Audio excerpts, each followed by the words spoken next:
Maraming salamat, Secretary nga siya ng HADSI, pero Vice President De Castro at anak ng Mindoro Oriental sa inyong pagkakilala sa akin. Noli Boy, ang tawag siya sa kanya dito pala. Maraming salamat din, Governor Arnan Panaligan, sa iyong welcome remarks. At maraming salamat sa ating dalawang Congressman at Deputy Speaker sa Mindoro Island na narito. Si Girlie Villarosa, si Rod Valencia na RGV ang tawag dito, at saka si Boy Umali. At salamat din sa ating mga gobernador, si Nene Sato, at saka si Bong Carion sa pagpunta rito sa ating importanteng meeting. Honorable Bishop, thank you for being here. The church is so important to our peace efforts. And Mayor, thank you, and the different mayors of the region for being here. Siyempre, kayo ang nasa front line ng ating pagsisikap sa kapayapaan. Kasama natin dito, hindi lang ang aking mister na hindi usually sumasama sa akin, pero gusto niyang makita ang Mindoro Oriental.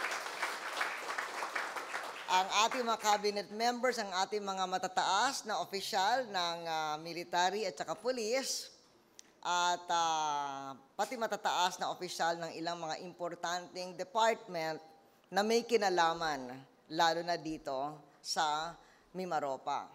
Kaya ako'y nasisiyan sa inyo. At salamat sa inyong patuloy na suporta sa ating peace process. Kayo ang unang LPSA na nagtatalakay kung paano magagapi ang mga rebelding komunista alinsulod sa bagong sukatan ng ating prosesong kapayapaan. So, paumanhin at itong ating bagong proseso ay isa-summarize ko sa Ingles kasi siguro it's about the first time we talk about this in greater length. The new premise of our peace efforts focuses our peace process not on negotiating with armed groups only, but more importantly, on authentic dialogues with the people in the communities.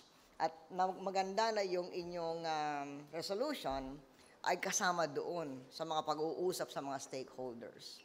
These dialogues with the communities will be centered on ending all forms of armed rebellion in the country.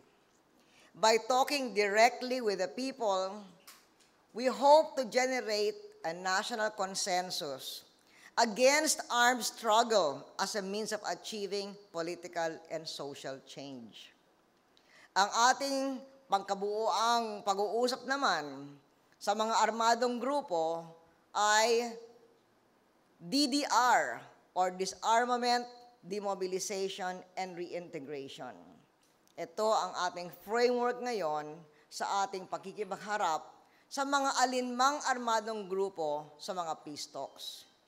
DDR, as espoused by the communities, should be a notice to armed groups that the communities reject armed struggle.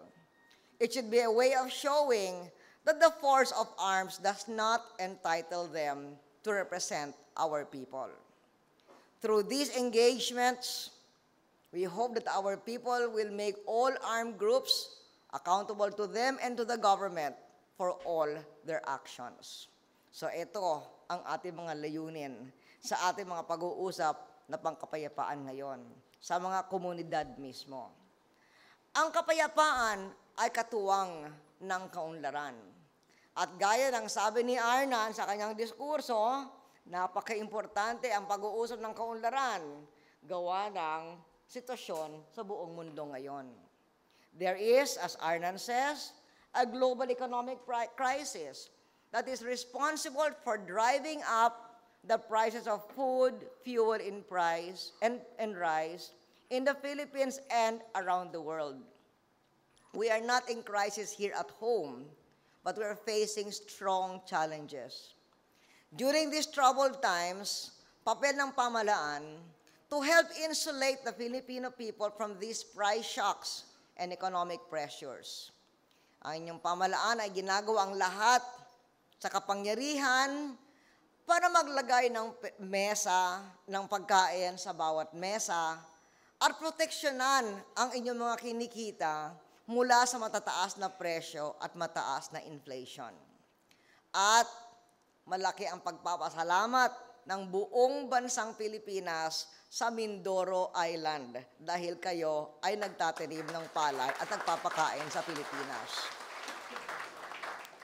We are also continuing to invest in the nation's system of healthcare, education, and social services.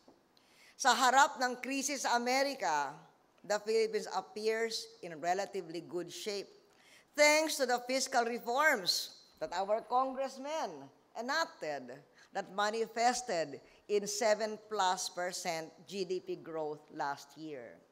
Were it not for the painful reforms of the past 7 years, the impact of the global crisis would have been much worse, as it is in fact in other developing countries. Instead, as the credit rating agency Standard & Poor's says, and I quote, I don't quote, this is a paraphrase. The Philippine economy is a relative island of calm in a very stormy sea of global uncertainty. But this relative strength and resilience of our people and our economy, ito ay hindi pa rin konsuelo sa mga Pilipino na nagbabayad ng mas mataas na presyo para sa mga batayang mga bilihin.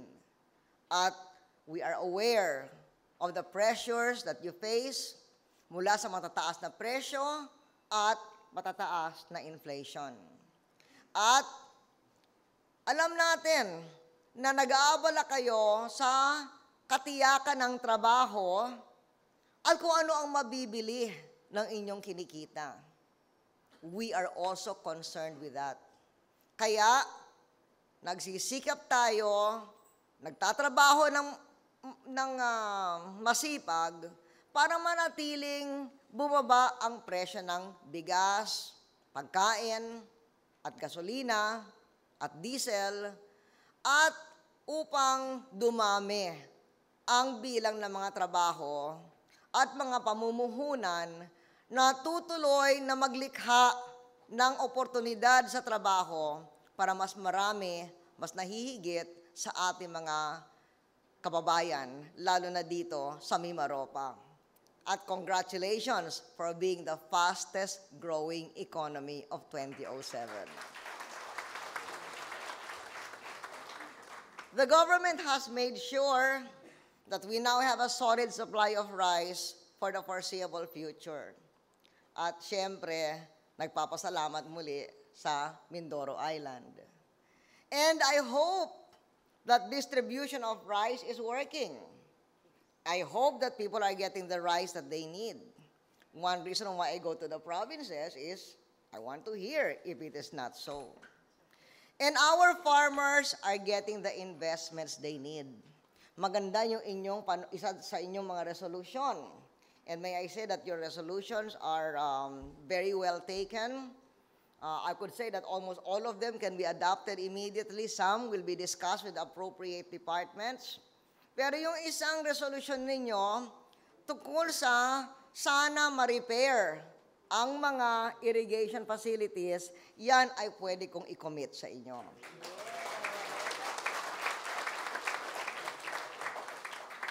At dahil kayo, kasi kinikwento ni Noli, okay pa rin sa Mindoro Oriental, I believe your rice production is up, pero doon daw sa Mindoro Occidental ay lumilipat sa mais. Hindi naman natin pwedeng pilitin ang magsasaka na manatili sa bigas kung mas mataas ang kita niya sa mais. Kaya ang magagawa ng natin ay magdagdag pa ng lupaing pwedeng taniman. At ang paraan doon ay yung mga matatagal ng natayo na irrigation facilities na in fact this is true of the whole country, yung mga tinayo ng free irrigation, mga unang panahon, never rine-repair. Sa panahon lang ng ating administrasyon, rine-repair. At ang daming nadadagdag na lupa para doon.